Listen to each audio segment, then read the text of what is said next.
E hoje de manhã eu me voluntariei para ficar na câmera. E lá em São Paulo não tem banquinho, igual esse povo folgado aí. Lá em São Paulo a gente fica em pé mesmo. Aí fiquei em pé a manhã inteira. Depois nós saímos e fomos para a competição que o pastor Cadu participou pela primeira vez de bodybuilder. Foi muito legal. Só que ficamos em pé a maior parte do tempo.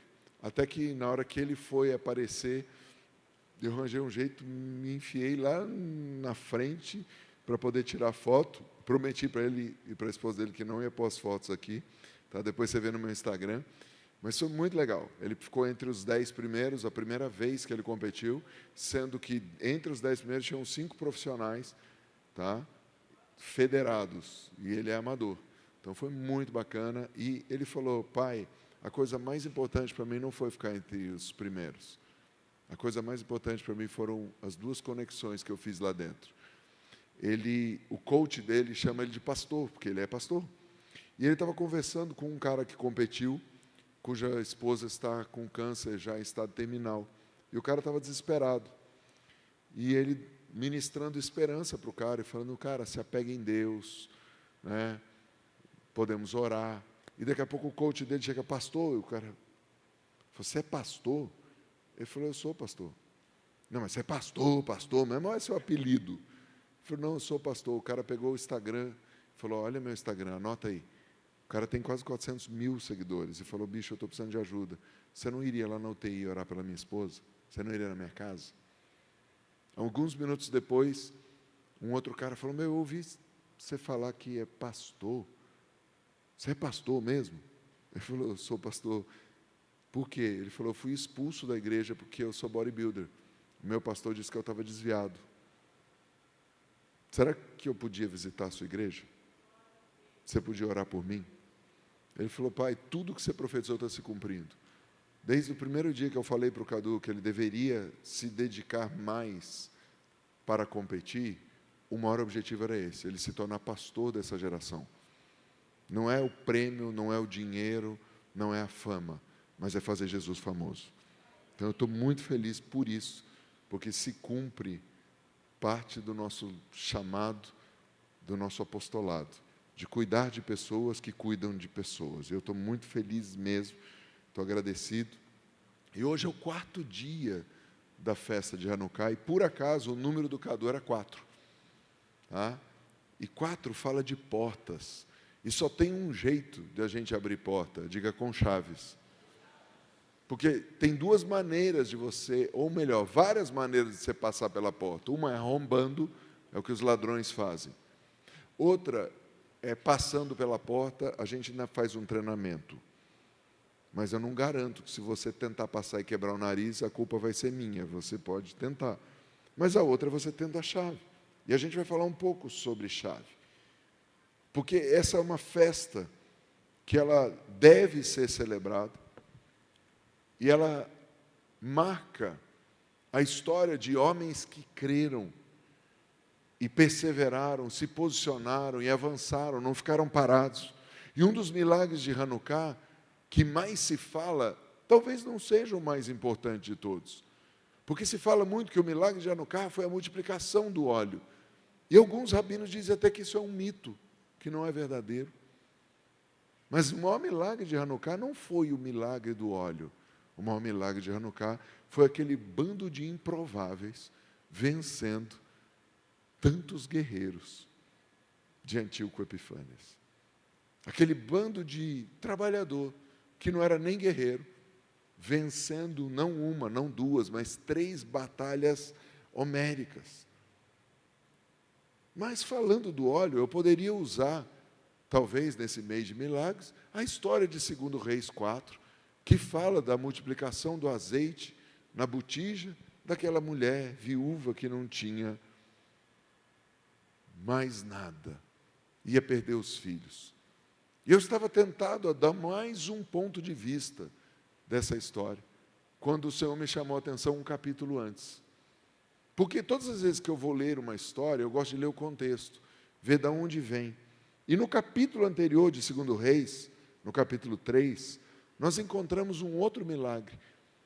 E hoje eu gostaria que você acompanhasse na sua Bíblia, que você pegasse aí abrisse sua Bíblia, nós vamos ler dos versos 14 ao 18. Quem achou diz amém, por favor.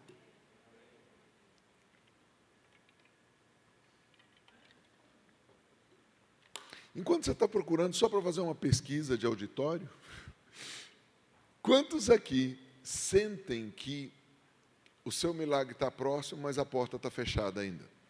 Levanta a sua mão. Quantos aí tem uma promessa que Deus já falou 89 vezes ou mais, e você fala, como é que a porta vai abrir? Fica aí com a mão levantada se você respondeu sim para alguma dessas perguntas. Beleza. Os que não levantaram a mão, tenham paciência comigo. Mas é sobre isso que eu vou falar. 5 chaves para abrir a porta do seu milagre. Disse Eliseu, tão certo como vive o Senhor dos Exércitos, em cuja presença estou, se eu não respeitasse a presença de Josafá, rei de Judá, não te daria atenção, nem te contemplaria. Ou seja, eu não ia te ouvir, nem te ver. E o verso 15, ele continua, ora, pois, trazei-me um tangedor. Quando o tangedor tocava, veio o poder de Deus sobre Eliseu. E este disse, assim diz o Senhor, fazei nesse vale covas e covas, porque assim diz o Senhor, não sentireis vento, nem vereis chuva, todavia, este vale se encherá de tanta água, que bebereis vós, vosso gado e vossos animais. Isso é ainda pouco aos olhos do Senhor, de maneira que também entregará Moabe nas vossas mãos. Pai, fala conosco e nos dá algo prático para nós vivermos a Tua palavra. Nos dá essas chaves para os milagres acontecerem ainda esse ano, em nome de Jesus. Posso ouvir amém? Qual é o cenário da nossa história? O cenário da nossa história é a nação de Israel dividida. Logo após a morte de Salomão, seu filho sobe ao trono, não houve conselho dos mais velhos, e a nação é rasgada, é dividida. A partir de então, na história, Israel tem 2 reinos, o reino do norte, diga Israel, são 10 tribos, e fica o reino do sul com Judá e Benjamim. Diga Judá.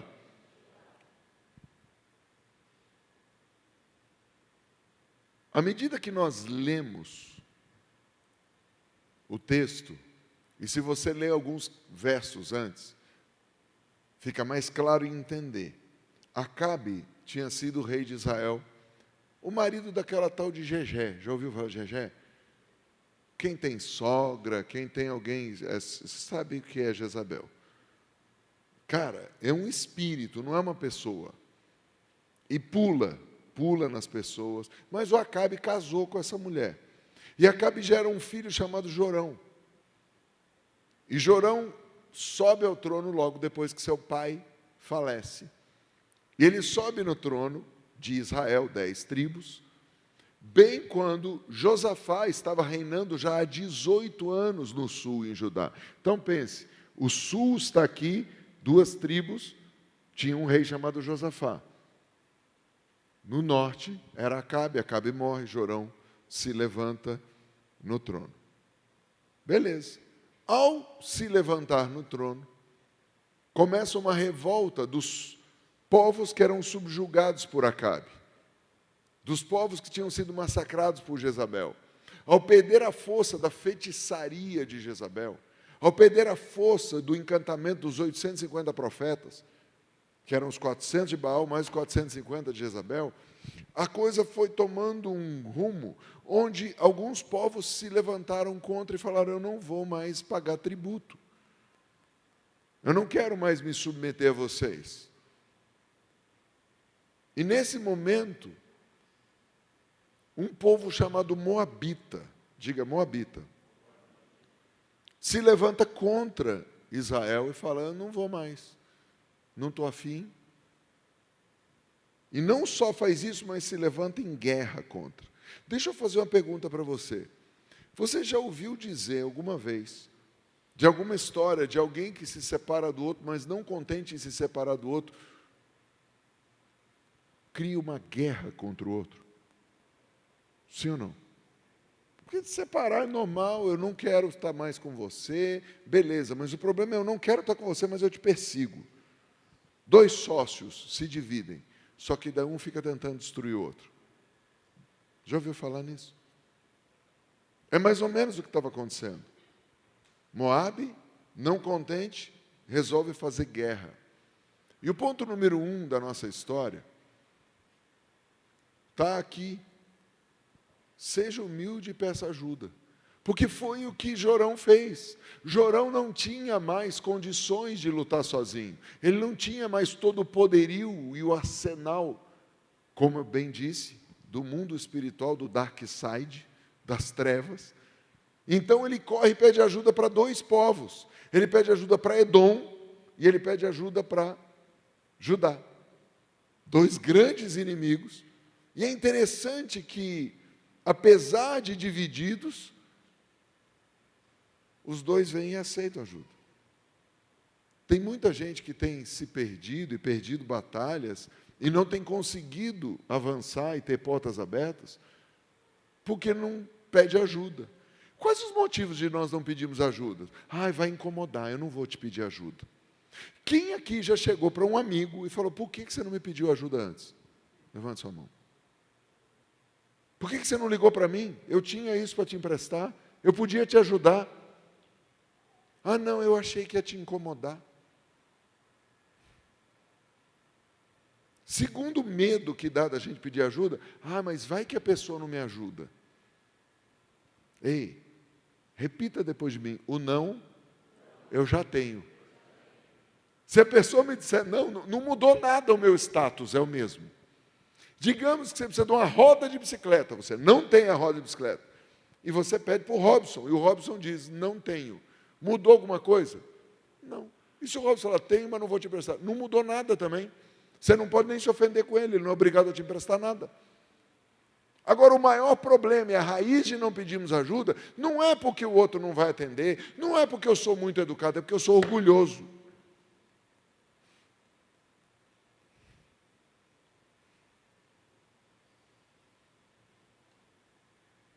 Vamos quebrar o orgulho hoje? Vira para o vizinho e diga, vizinho, eu preciso de você. Nem Jesus andou sozinho. Jesus, para nascer, precisou de uma manjedoura emprestada. Jesus, para fazer o primeiro milagre, precisou de 6 talhas emprestadas. E tudo que Jesus ia fazer, nunca fazia sozinho. Jesus, para multiplicar pão e peixe, precisou do gordinho. Maurício, que gordinho? O gordinho que emprestou os 5 pães. Porque eu duvido que o gordinho foi embora, Vanso, sem uns 10 pães e uns 15 peixes. O gordinho tuchou a lancheira, é nóis. 12 cestos, mas essa aqui é meu. Semana passada eu falei com vocês sobre estar disposto a tirar a pedra dos outros. Quem está aqui? Quem estava aqui semana passada? Semana passada eu também falei sobre estar disposto a desatar as amarras do outro. Sabe por quê? Porque quando eu estou disposto a te ajudar, amanhã você vai me ajudar também. Essa é a importância de congregar. Quando nós congregamos, nós começamos a ter liberdade de falar coisas. Começamos a pedir, e a pessoa não é obrigada a dizer que vai fazer, mas é sua obrigação. Se você quer o seu milagre, a primeira chave que você tem que ter é vencer o orgulho. Qual a chave? Diga, humildade. Inclusive, eu termino esse ponto número 1 dizendo para você o seguinte, o nosso mestre, Senhor, noivo, bom pastor, diz, aprendei de mim que sou manso e humilde de coração. Jesus vai orar no pior momento da vida dele, pede para 3 orar com ele. Mas os 3 dormiram. Se os 3 foram boca aberta, é problema deles. Gente, perderam a chance de ser os intercessores da história. Mas isso não quer dizer que o princípio está errado. Eu preciso sempre ser humilde e pedir ajuda. Isso nos leva à segunda chave. Se a primeira chave é ter humildade para poder pedir ajuda, a segunda chave é entender as nossas conexões. Eu tenho que entender que nem sempre eu preciso olhar para os coaches messiânicos, porque a média dos 5, caixa de fósforo. Para com esse negócio, amigo. Se Jesus fosse pensar assim, para onde ele ia? Ele era Deus, como é que ele ia mudar de nível? Não, Jesus vem e desce. Nós somos de outra turma. Enriquecer é consequência de uma série de coisas, menos de você ser interesseiro. Eu vou repetir. Porque tem gente que só se conecta com outro por ser interesseiro. E nem sempre vai ser a pessoa mais rica que vai te ajudar. Às vezes os mais simples são os que vão mais te ajudar. Presta bem nas suas conexões. Porque Israel eram 10 tribos. E eles vão pedir ajuda para 2 tribos. O Eliseu só atendeu o chamado do rei Jorão, porque ele estava conectado com o rei Josafá. Por isso que começa o verso 14, eu não ia nem te dar ouvido, e nem meu tempo, não queria nem te ver. Porque é engraçado, se você lê antes, ele fala o seguinte, vai pedir para os profetas da sua mãe, aquela vagabunda. Essa é a Bíblia de Maurício, versículo 4, verso 3. Mas era uma vagabunda, porque a Bíblia chama ela de meretriz. Tá? Vai pedir para aquela rameira da sua mãe que morreu, vê se os negócios estão lá. É desse jeito que o Eliseu trata o Jorão. Ele fala, porém, por causa da sua conexão, eu vou te atender. Olha para o seu vizinho com mais interesse agora e fala, eu preciso de você. Porque tem conexões que ainda que você possa ter menos dinheiro que o outro, ainda que você tem que o outro não tem. Porque você conhece alguém que conhece alguém que conhece alguém. Quem está comigo? Se hoje é o dia 4 de Hanukkah, nós precisamos ter as conexões corretas. Diga, Deus, me mostra as conexões corretas. Será que vocês 2, minhas alunas de ontem, me permitem dar uma palhinha do que a gente conversou ontem? Para o povo não ficar com inveja de vocês. Mas ontem eu expliquei para elas por que nós fizemos o treinamento de fim dos tempos em 2023. Porque um dos códigos secretos bíblicos que estão escondidinhos ali é que 2023 é um número que nos leva a um tempo de desconexão e conexão. Tem pessoas que não é para a gente andar mais. Sabe por quê? Tem pessoa que se você estiver junto, a guerra dele vem junto. E tem gente aqui que está levando esse fumo faz tempo. Vira para o seu vizinho e diga, manda o Ló embora logo. Quem que é o Ló, Maurício? Toda a família tem um Ló cego. Todo mundo tem um amigo Ló cego. Aquele cara encrenca, aquele cara que parece que vem com a nuvem da família Adams. E vem a musiquinha. Tararara, ps, ps, tararara, ps. Meu, ai Maurício, e se olharem para mim desse jeito, amém, Deus vai te dar outras conexões. Nós precisamos entender quais são as nossas conexões. Isso nos leva, então, a fazer uma oração. Diga, Deus, eu te peço perdão pelo meu orgulho. Quantos aqui confessam que algumas vezes não pediram ajuda? Então diga, Deus, fui orgulhoso, peço perdão. Agora, põe a mão de novo no coração e diga, eu me desapego de algumas conexões, principalmente de alguns parentes, porque geralmente eles mordem a gente.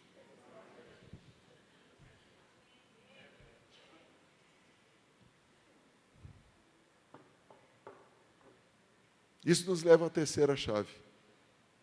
Se a primeira chave é a humildade, a segunda chave são as conexões corretas, a terceira chave é adore até mudar a atmosfera. É muito louco porque, lê de novo, pega a sua Bíblia e lê de novo o verso 15. O verso 15 diz assim, ora pois, trazei-me um tangedor. Quando o tangedor tocava, veio o poder de Deus sobre Eliseu. Muito louco, né, gente? O que isso tem a ver? Deixa eu te mostrar um dos truques favoritos do inimigo. A ciência já provou que se você ficar ouvindo e se expondo a coisas ruins, o seu corpo reage liberando veneno no próprio corpo. Estou tentando explicar da maneira mais simplória possível, tá? São toxinas que vêm, blá, blá, blá, blá, blá, blá, tá? Mas o seu corpo reage. Deixa eu tentar te explicar melhor para você entender. Quem aí chegou a ver, de longe, borrado, alguma cena das crianças morrendo lá em Israel há pouco tempo? Quem já chegou a ver cena de muçulmano, não muçulmano, perdão de falar assim, de extremistas malucos decapitando cristão? Faz mal, não faz? Sim ou não? Sabe qual é a estratégia do Satanás de fazer mal para você, sem você perceber? Ele pega canções que falam de tudo isso, de morte, de coisas ruins, e bota ritmo legal. Sabe por quê? O seu cérebro tem dois lados. E aí um lado engana o outro. Porque e sua cabeça fica lá ligada no ritmo, na melodia, e o cara está defecando na sua cabeça. E aquilo vai entrando, você não percebe, daqui a pouco você está todo intoxicado. Por que nós temos uma geração embotada, revoltada, passiva? Porque ela está intoxicada, ouvindo um monte de porcaria. Alguém está comigo ainda, sim ou não? Eu estou cansado de ver uns caras falando porcaria na internet. Não, porque isso é do diabo. Não, desculpa, cara, nenhum ritmo é do diabo. Porque quem criou o diabo foi o próprio Deus. Antes dele ser diabo, ele era um querubim. Ele resolveu ser diabo. Então a melhor maneira de falar é o seguinte: quem criou o diabo foi o próprio diabo. Mas quem criou o querubim ungido foi Deus. Tá bom? Corrigindo. Então volta aqui. Quem criou o diabo? O próprio diabo. Porque ele resolveu ser diabo. Está comigo? Mas quem criou aquele ser que resolveu ser diabo? Porque é a mesma coisa de pai. Quem já viu um pai que tem um filho que é uma tranqueira? Quem gerou aquele filho foram os pais, mas quem decidiu ser uma tranqueira são os filhos. Tudo bem, tem pai que colabora. Tem pai que não corrige, tem pai que não acredita. Agora, eu vi uma teoria, Tiago, achei interessantíssimo, a teoria dos quintos dos infernos, de que o que a Bíblia diz que não poupe a vara a seu filho, não é vara, a vara é conversa. Só que, gente, geralmente os filhos dessas pessoas são os que mais dá trabalho, que mais quebra as coisas, que mais cria problema. Gente, eu estou aqui, sou apóstolo, fui a 50 nações, prego, escrevi mais de 10 livros, já lancei centenas de livros de várias pessoas muito importantes no mundo. E minha avó não poupava a vara de marmelo. Não morri, tinha raiva da velha. Quebrava as varas, suja, brotava a vara. Aí agora... E eu não quero nem falar da psicologia, porque eu amo os psicólogos e entendo que é importante a psicologia. Por favor. Mas tem umas doutrinas do inferno, irmão. Não, é melhor conversar. É, irmão? Deixa eu tentar te explicar um jeito. Se o guarda só conversar com você, você vai parar de fazer coisa errada? Não, sabe quando você para de fazer coisa errada? Quando chega aquela foto. E vem a cobrança junto com a foto. Entenderam? Chama multa. Mas, Maurício, o que isso tem a ver com mudar a atmosfera? Israel estava debaixo de uma taca por causa das coisas que eles fizeram. A atmosfera era terrível, era de guerra, era de medo, era de morte. E então, o Eliseu é chamado. Por quê? Porque o chorão, vai lá e chama o Josafá e chama o rei do Edom. E fala, gente, me ajuda, pelo amor de Jesus Cristo. Aí os caras chegam, o Josafá entra na cena e fala, por favor, não tem profeta? Chama aí os profetas. E aí o Eliseu é chamado. E o Eliseu dá aquela esculachada no Jorão.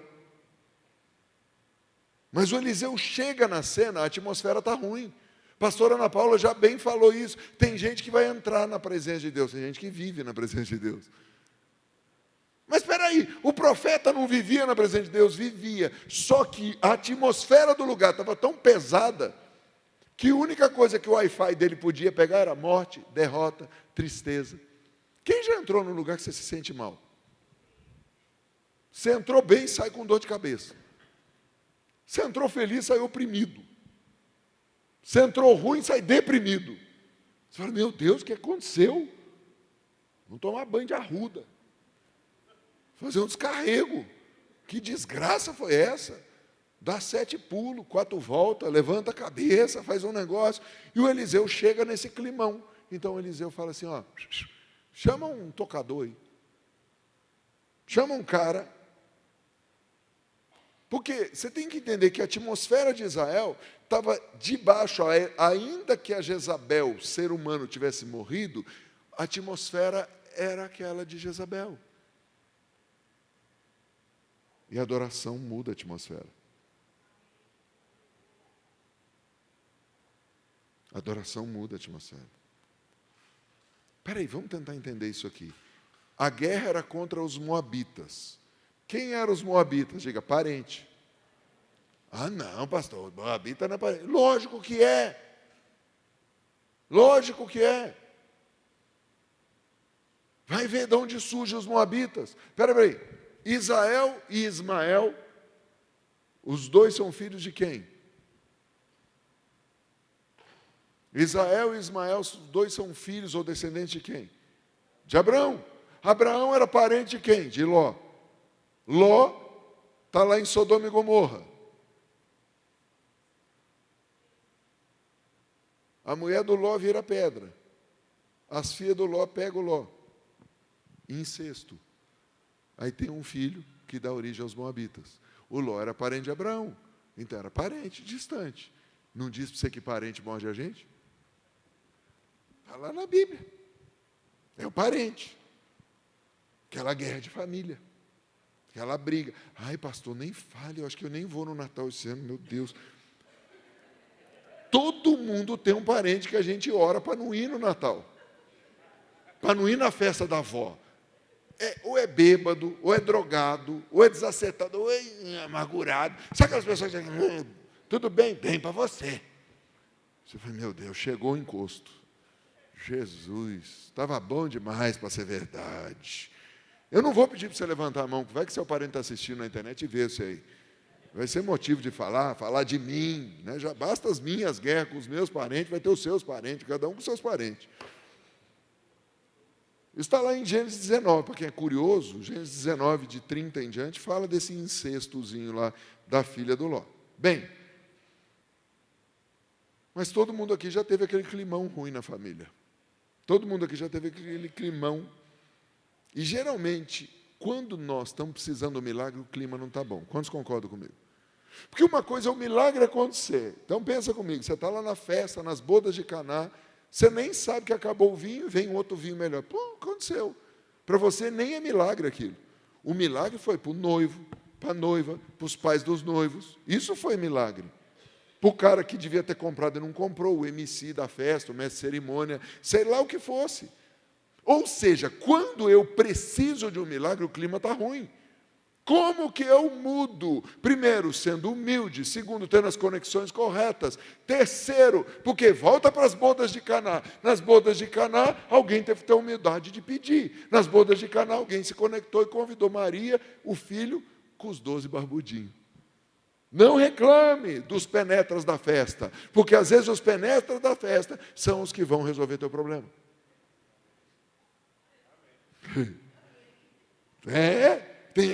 Para de murmurar. Mas a terceira chave é adore. O clima está ruim, adore. Porque a gente tem mania de adorar quando está tudo bom. Eu adoro a ti, aleluia. Está ruim, oh meu Deus. E a gente só canta putz, putz, putz, putz, putz, putz. Não é verdade? Muda esse clima. Quer ativar milagre? Pega a chave da adoração. E é muito louco, porque o cara que está na cena ali é um tal de Josafá. É o mesmo Josafá que anos antes se juntou com o pai de Jorão. Pega aqui o código. Pega isso aqui. Anos antes, Josafá se juntou com o pai de Jorão para uma outra guerra muito pior. E aí o Senhor diz: nessa batalha não terás que pelejar, apenas adore, porque o Senhor vai à frente e peleja por vós. Eu não estou dizendo, irmão, que você cantar um hino, que você botar um CD, se você é antigo, se você botar um MP3, MP4, o que for, que Deus vai dar vitória total. Não, mas Deus vai mudar o clima. A atmosfera vai começar a mudar e você vai ouvir outras vozes. Porque você só está ouvindo a voz do medo, você só está ouvindo a voz da depressão, você só está ouvindo a voz da derrota, você só está ouvindo a voz da miséria. Isso também me lembra de Davi. Que nas piores batalhas ele estava adorando. Isso também me lembra do diabo. Que o diabo chega para Jesus e fala o seguinte: se você me adorar, eu te dou todas as chaves do reino. Ei, entendeu por que essa chave é importante? Porque a adoração é uma chave, até o diabo sabe. Olha para o seu vizinho e diga: eu acho que você é melhor que o diabo. Quem está comigo? Porque o nome dele é coisa ruim, então você tem que ser melhor que a coisa ruim.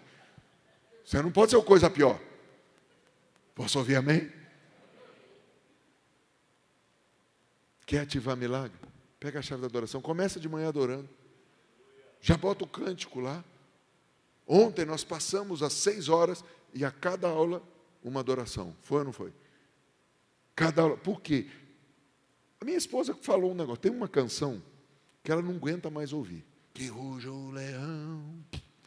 E que até. Porque, cara, tem música que cansa, não cansa?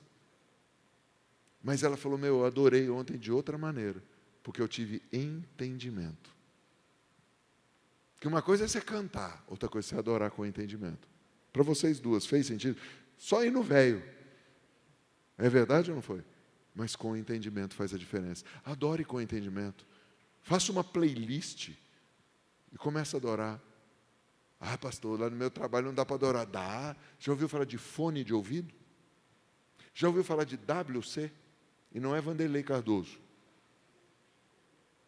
Pega o fone de ouvido, vai lá para o banheiro da empresa e estabelece um altar. Ai, pastor, eu vou estabelecer altar em banheiro? Ei, Deus te conhece pelado e sabe o que você faz. É o lugar que você pode fazer, vai e faz. Porque é a chave que vai começar a mudar a atmosfera. Foi assim que o profeta conseguiu receber qual era a revelação. Está escrito aqui, o profeta pede e traz um tangedor. E está escrito, assim que o tangedor começou, o download veio e o profeta disse: assim diz o Senhor. Porque quem estava dizendo era a senhora Jezabel, quem estava dizendo era os moabitas, quem estava dizendo era o capeta. Você quer ouvir Deus? Adore a Deus. Diga: Senhor, peço perdão por ter levantado um altar de murmuração. Hoje eu troco esse altar por um altar de adoração ao Senhor. Nos próximos 60 segundos, comece a adorar aplaudindo, falando com palavras para Jesus: eu te amo, eu te adoro. Seja espontâneo, adore a Jesus com palmas, adore, porque a palavra de Deus diz que com o saltério de 10 cordas, são seus 10 dedos, comece a exaltar. O salmista diz: aplaudir o Senhor, no meio dos louvores Deus habita. Nos próximos 40 segundos, aumenta a sua adoração, abre a tua boca e diz: eu te adoro, Jesus, eu te entronizo, Jesus, na minha casa, na minha família, eu te exalto, Jesus. Dá um glória, dá um aleluia. Você que está em casa, muda a atmosfera da tua casa, muda a atmosfera da tua família, muda a atmosfera.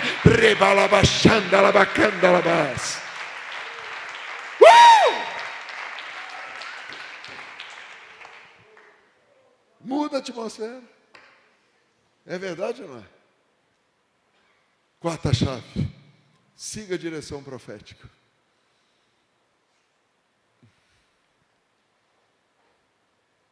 A palavra deixa claro isso. Se você crê em Deus de todo o coração, você confiar em Deus, você vai estar seguro. Mas se você crê nos profetas, você vai prosperar. Diga: eu confio em Deus. E eu vou parar de desprezar as profecias. Dá uma olhada no verso 16. Este disse: assim diz o Senhor, fazei nesse vale covas e covas. Parece que a gente mora num vale. É verdade ou não é? Pastor, a cova é para os parentes? Oh, mentalidade. Ainda que pareça estranho, siga a direção profética. Quando Pedro surfou sem prancha, ele seguiu a direção profética. Quando os discípulos fizeram a pesca maravilhosa, eles seguiram a direção profética. Os discípulos, diante da multidão faminta, e quando descobre a generosidade do gordinho, me emprestem a sua criatividade de quinta série por um instante. Mas pense na cena, você é na frente de 5.000 homens, fora mulher e criança. É gente pra caramba. Tinha umas 20.000 pessoas. O que é 5? Gente, na hora que o povo visse aquilo, ia para cima. Aí Jesus traz a palavra profética e diz: ó, mande o povo assentar. Eu imagino, na minha criatividade quinta-seriana, de que Pedro e mais um, que Pedro é aquele cara que falou o seguinte: já entendi a estratégia do mestre. Se fosse o pastor Wanderson, um dos 12, Pedro ia chegar e falar: Vandeco, já entendi a do mestre.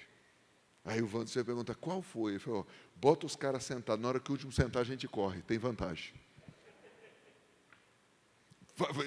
Cara, não faz o mínimo sentido. O que tem mandar sentar e qual a garantia de que vai multiplicar?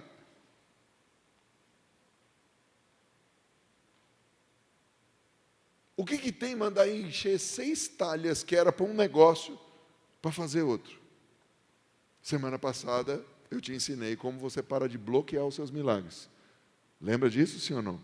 Nessa semana eu estou te dando chaves para ativar o seu milagre, para abrir a porta. Vira para o seu vizinho e diz: segue o fluxo.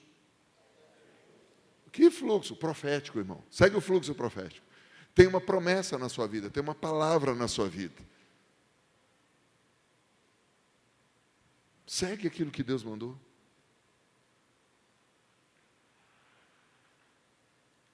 Eu me lembro quando eu falei para o pastor, pastor Wanderson, eu quero pregar dia 3 e quero pregar dia 10.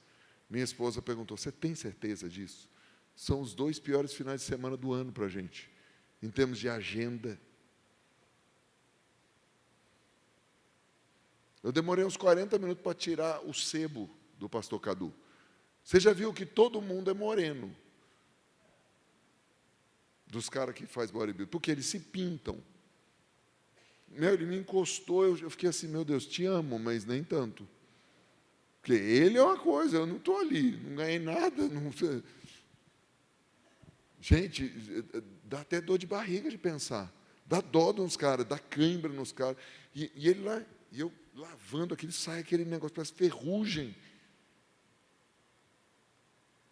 Mas eu entendi de Deus o que Ele está querendo. Porque quando Deus me deu essa palavra, eu falei: eu não prego isso em São Paulo, mas eu prego em São José. Porque nós estamos no vale. E o Senhor está dizendo: comece a cavar suas covas. Ainda que não faça sentido, lembra das profecias. Porque quando eu estava me preparando para esse mês, Deus me fez lembrar. E eu esqueci de novo essa semana. E hoje, voltando de São Paulo para cá, Deus me lembrou de novo. Uma visão que as nossas irmãs tiveram ali no meu gabinete, de um trator que passava. E eu falei: bendito. Fala para o seu vizinho mais uma vez: segue o fluxo profético. Vai naquilo que Deus mandou, anda naquilo que Deus falou. E a última chave, não menos importante, muito cuidado com os sentimentos. Então levanta a sua mão e fala: Deus, eu vou seguir o que o Senhor já falou. Agora, se você não tem nenhuma profecia, cadê o pessoal da intercessão? Fica de pé. Todos os intercessores. Vocês queriam ir embora mais cedo, dançaram. Quando acabar o culto, o pastor vai chamar vocês, vocês vão vir. Se alguém não tiver uma profecia, vocês vêm aqui, não vai embora enquanto não der uma para você. É só casa profética, pelo amor de Deus. Você não pode visitar aqui, não tem uma profecia. Tem igreja aí copiando a gente há 30 anos. Estão tentando aprender. Mas a gente profetiza mesmo.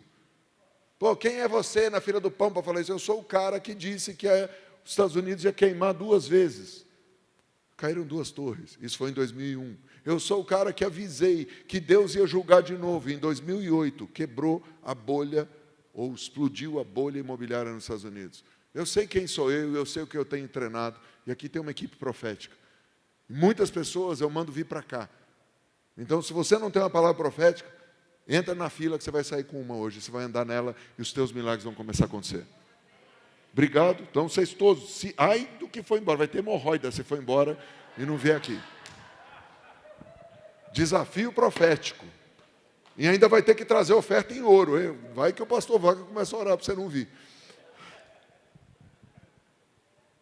Jesus de Nazaré, o que é isso? Estava tão bem. Minha mãe já assim, meu Deus, quem que pariu esse menino? É porque eu vou falar de um negócio que é ruim. Que negócio que é ruim? Vai para o verso 17. Porque assim diz o Senhor. Mas peraí, o Senhor já não tinha dito? Mas ele continua. E diz assim, não sentireis vento, nem vereis chuva. Do que ele está falando? Ele está dizendo, vai e cava poço. Muitos de nós, não nós que estamos aqui, os que não vieram, só iriam cavar o poço depois que sentisse o cheiro da chuva, que visse o climão mudar e o vento. Alguém está comigo? Não, é o Gideão, vou fazer prova. Para de ser otário.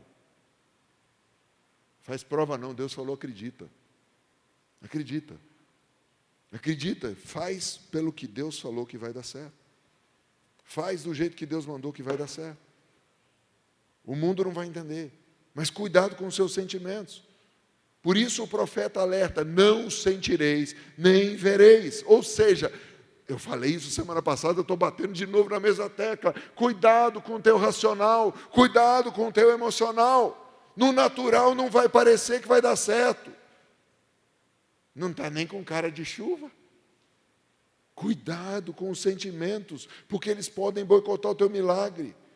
Maurício, como que o sentimento boicota meu milagre? Atrapalhando a sua fé. Mas como que atrapalha a fé? Espera aí, a fé não vem por ouvir a palavra de Cristo? Sim ou não? Quando eu estou ouvindo muito meus sentimentos, os sentimentos falam mais alto do que a palavra de Cristo. Eu tenho uma voz mais alta. Vai dar tudo errado, você vai morrer, você vai falir, você vai perder tudo. Diga, problemas são temporários, mas a promessa e aquele que prometeu dura para sempre.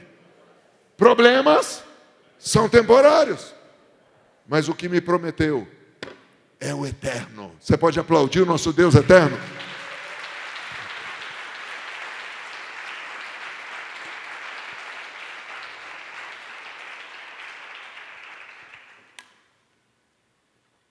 E digo mais, isso é ainda pouco aos olhos do Senhor, de maneira que também entregará Moabe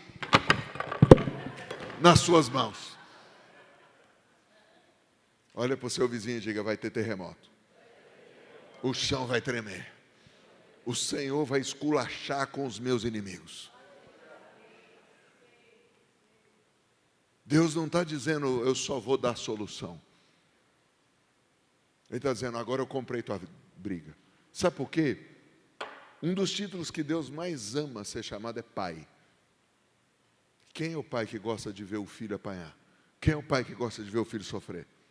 Um dos títulos que Jesus mais ama ser chamado é noivo. Quem é um noivo que vai aceitar alguém enchendo o pacová da sua noiva, fustigando a sua noiva? Diga, o meu noivo é ciumento e o meu pai é o rei, eterno, justo juiz.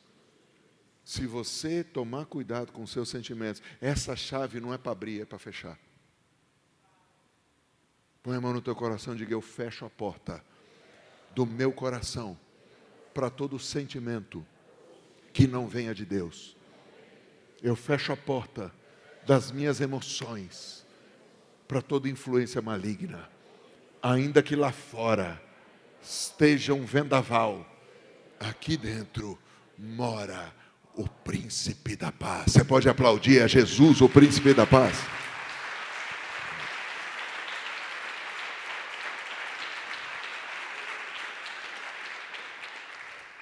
Fecha os teus olhos, por favor. Repita depois de mim: Senhor Jesus, o que eu faço com essa palavra? Senhor Jesus, faz de mim um sacerdote na tua obra. Senhor Jesus, me ajude a te glorificar. Eu tomo posse de todas essas chaves, porque eu sei que o meu milagre está chegando. Meu amado, todo milagre é processual. Alguns, pouquíssimos, são instantâneos, mas 99% dos milagres da Bíblia são processuais. Para ter os 5 pães e 2 peixinhos foi fácil, ele trouxe. Mas para ter a multidão comendo, teve o processo: faz sentar, reparte, ora. Para ter o vinho, teve que encher de água. Para aquela mulher ter a botija de azeite sendo multiplicada, ela teve que pedir emprestado, pedir o conselho profético. Qualquer milagre da Bíblia, você vai encontrar essas 5 chaves. E eu vou pedir para a Lu contar para a gente o milagre dela, o Edinho. E eles falaram, porque às vezes a gente acha que é assim, chegar aqui e falar, cabum, chacatá, e aí recebe. Não, querido, você recebe a palavra, aí você tem que ter humildade, reconhecer onde você está errado, você tem que se desconectar e conectar, e todas as outras coisas. Então, ouve essa história linda, porque você já recebeu a chave, mas você vai ver que vale a pena. Talvez para você esteja no passo 1, talvez alguns estejam na chave 3, não sei em qual que você está, mas eu sei que os milagres vão acontecer, se nós entrarmos num processo. Hoje, na competição, um dos caras que mais emocionou todo mundo, é um cara que já teve 190 quilos,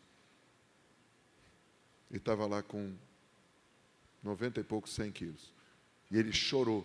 Não é o pastor Cadu teve 150 e pouco.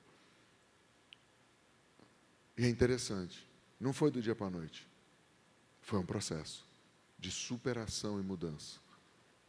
Mas o que é isso? É um milagre. Sabe qual é o maior milagre que você precisa ter? Essa conversão aqui. Deixar tudo que você acredita no coração afetar o seu cabeção. Porque eu creio que Jesus veio em carne. Quem crê? Eu creio que Jesus nasceu da virgem. Quem crê? Eu creio que ele viveu sem pecado. Quem crê? Eu creio que ele morreu na cruz por mim. Quem crê? Eu creio que ele ressuscitou. Quem crê? Eu creio que ele está intercedendo por mim. Quem crê? Eu creio que o Espírito Santo mora dentro de mim e está intercedendo por mim. Quem crê? Mano, o que mais você precisa? Você tem Deus intercedendo por você, tem Deus intercedendo por você. Eu creio que tem um monte de promessa para mim. O que falta? Falta isso aqui e obedecer isso aqui. E eu não mais sentir pelo que está à minha volta, mas eu sentir pelo que está dentro de mim. E aí começar meu processo. E andar no meu processo de restauração, andar no meu processo de milagre. Um aplauso para esse lindo casal e escute o processo do milagre.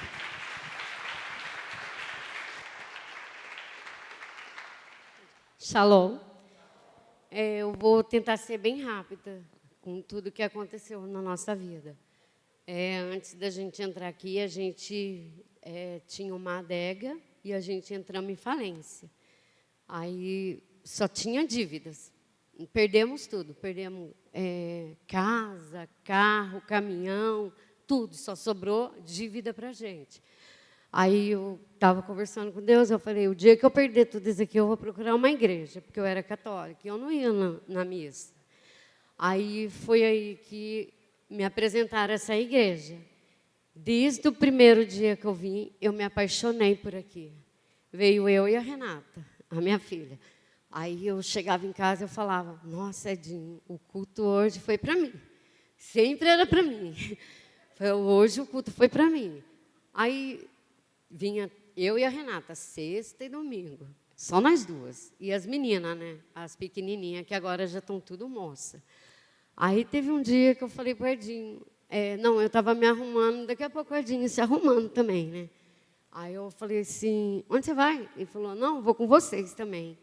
Aí ele veio, né? Aí eu comecei a frequentar aqui, nossa, todo mundo recebeu eu, nossa, como se eu fosse filha deles. Fui muito bem recebida aqui, o pastor Vandes, o Vacil. Aí tinha aquele, sempre no culto do Shabat tinha a GA, né? GA. Aí a gente ia lá. Aí o Edinho tem uma causa na justiça, que até agora nada ainda também.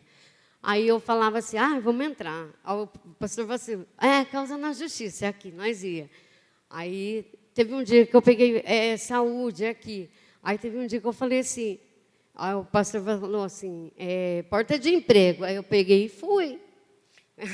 Aí a Renata e o Edinho começou a dar risada de mim. Você, mãe, você está louca, você está querendo trabalhar onde? Aí o pastor fez oração. Aí eu cheguei em casa, né, Deus pôs na minha cabeça que eu já fazia salgadinho, mas para mim, né? Aí eu tinha um cartão do Tenda de crédito, eu peguei e falei, vamos lá, Guidão, comigo? Fui lá e comprei. O que dava para comprar? Comprei frango, comprei trigo, né? Aí eu comecei a fazer e vender e postar no Facebook, foi indo. E nisso eu vindo aqui, nós vindo, né? Até então que nós fomos batizados aqui, né? Do jeito que nós entrávamos, nós saía. Aí eu achava linda a cantina, né? Porque sempre teve a cantina. Onde eu conversei, aí eles não quis mais a cantina. Eu falei com o pastor Vandes, o senhor não vai alugar ali, não? Ele falou, tem que ver com o pastor Wagner, né? Não é com a gente, não. Eu falei, tá bom. Aí eu peguei, né? Eu falei, então tá bom, então, né? Aí mesmo assim, eu trabalhando, a Lúcia lembra do dia que ela pediu bolinho para mim, né? Pelo Facebook, daí eu falei, não, eu sou da sua igreja também. O mais legal, ela pede o bolinho e não sabe quem é, né? Olha, eu sou da sua igreja. Então, daí também já foi, né? Porque ela pediu 10 bolinhos. Ela falou, você entrega? Eu falei, entrega. Daqui a pouco ela falou, eu quero 100 bolinhos. Eu falei, nossa, Edinho, a mulher quer 100 bolinhos. Né? Eu falei, graças a Deus. Aí depois teve um dia também que o pastor Wanderson chamou a gente para assumir a conferência. Aí eu falei assim, nossa, Edinho, o pastor Wanderson ligou. Ai, que nervoso, né? Aí eu falei assim, oi, pastor Wanderson, posso pensar? Aí eu falei, eu vou pensar um pouco. Aí daí eu peguei e falei para o Edinho, seja o que o Espírito Santo quer de mim, né? Seja o que Deus quer. Aí eu falei para o pastor Wanderson, eu vou aceitar. Aí eu peguei, né, aceitei. Daí ele falou, mas você tem que fazer muito salgado. Eu achava muito salgado, era 40 salgado, né?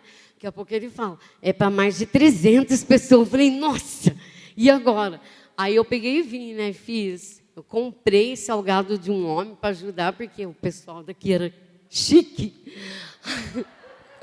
Vocês entenderam? Ela elogiou você. Faz assim, amém. E você é chique também, você é daqui. Aí eu peguei e fiz, né?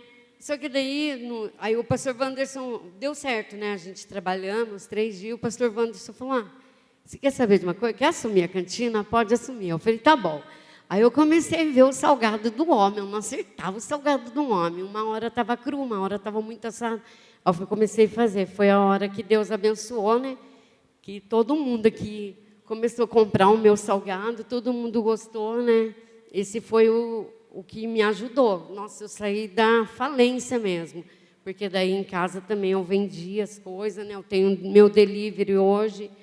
E daí eu queria falar um pouquinho também da minha anemia, né? Que eu estava num culto aqui e a Lúcia falou, eu estou vendo aqui pessoas curadas de anemia. Eu nem liguei, né? Eu falei assim, bem que podia ser para mim, né? Aí eu fiz os exames, cheguei lá, o médico falou, meus parabéns, você não tem mais anemia. Eu tomava Neuropuru na veia. Já é o 2º milagre, né? Aí o 3º, para ajudar eu, mais uma vez, o Ciclos da Vida me chamou, né? Você quer participar? Eu falei, nossa. Eu falei, o que é isso? Eu nem sabia o que era aquilo, né? Porque eu sou nova aqui, assim, agora que eu estou começando a participar disso. Aí foi a hora que eu me aceitei, eu saí da minha depressão, comecei a me amar, né? Comecei a me aceitar e eu comecei a cuidar de mim. Para quem não sabe, eu já fiz bariátrica, eu estava voltando a engordar tudo de novo. Aí os ciclos da vida me ajudou muito. Eu quero agradecer a todos os pastores aqui. Agora, 30 quilos já. E eu quero agradecer, né? Obrigada. Eu quero agradecer ao pastor Vacil, né? Que ele é um anjo na vida da gente. Sempre, sempre a gente vinha aqui derrubado. Nossa, parece que vinha um monte de gente nas costas da gente. A gente saía aqui aliviado e ia embora na paz, sabe? Para aguentar a semana toda, porque era só choro, era tristeza, era tudo isso. Faz quanto tempo isso, Lu? Já vai fazer uns 7 anos que a gente está na luta. E até agora não teve, ainda não saiu a causa na justiça. Mas, graças a Deus, Deus revigorou a gente. Posso falar um negócio? Pode. Se tivesse saído, resolvido tudo, você ia se matar comendo, né? Graças a Deus que não saiu, né? Deus precisa reeducar a gente para a gente poder ser restituído. Diga, reeducação. Reeducação. Para a restituição. Restituição. Se você ainda não entendeu porque Deus não restituiu dinheiro, propriedades, é porque você ainda não foi reeducado na maneira de administrar o tempo, de administrar sua própria vida, o templo do Espírito. Entra nessa escola. Quer falar mais alguma coisa, Lu? Então, eu queria falar também, né, que é importante da gente participar de uma célula, né, que nem assim, a gente... Eu participo do Diáconos e Comissário, é muito bom, nossa, muito bom. E a igreja precisa de bastante pessoas, né? Tem muita gente que a gente só vê no culto, né? Ainda quando vê. Eu queria falar, Bri. Aqui embaixo, na legenda, está escrito, tomou? Não, é importante, Deus é grandioso, né? Foi muito grandioso, está sendo na minha vida. Eu vou pedir para o pastor Vacil e a pastora Cleusa virem orar por eles, ungí-los. E enquanto eles estão fazendo isso, eu queria pedir para os intercessores já virem para frente. Se você não tem nenhuma palavra profética, não recebeu nada, até hoje, Deus vai falar com você. Maurício, eu já tenho. Pode vir para frente e já ficar de frente para lá.